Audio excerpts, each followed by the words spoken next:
An advantage, that's average deviation. An advantage is that it uses every single value in the data set.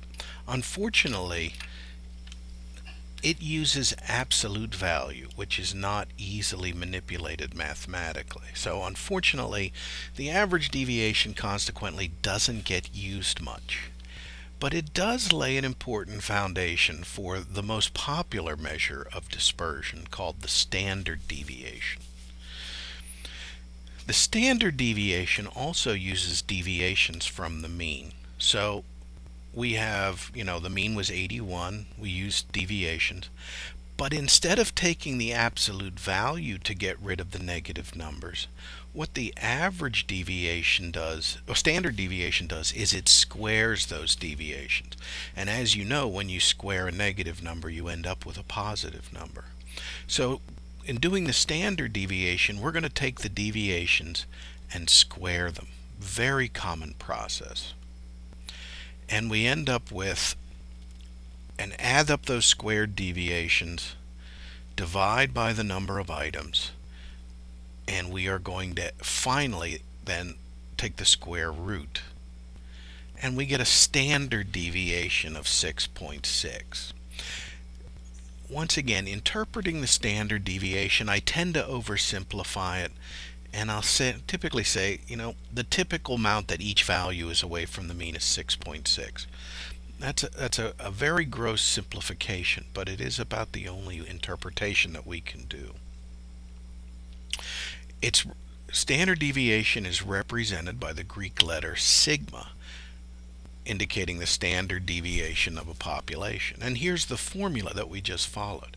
We took each x minus the mean, then we squared those deviations, added them together, divided by the number of items, and then we took the square root. A value that's closely related to the standard deviation is the variance, and the variance is simply the standard deviation squared. We simply take whatever the standard deviation was, square it, and we get a variance. This is another very popular measure of dispersion used in a lot of formulas. Now, if the values that you're looking at are considered a sample, the formula for the standard deviation changes a little bit. First of all, we use the letter S to indicate it.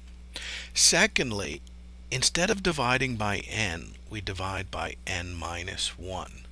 And this is basically because of how the standard deviation of a sample is used. So if these 5 scores had been considered a sample, then we would have found the deviations, squared the deviations, added the deviations together, but instead of dividing by 5, we'll divide by 4. This gives us a slightly different calculation for the standard deviation of the sample, but it's based on how this is going to be used later on. Also, so let's say we have these 5 numbers.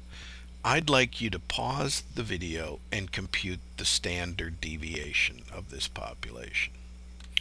Alright, as you can see, the solution, you would take each value minus the mean. In this case, the mean is 12.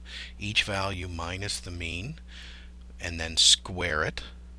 Add those squared deviations together, and then finally take the square root, and we get 2.83.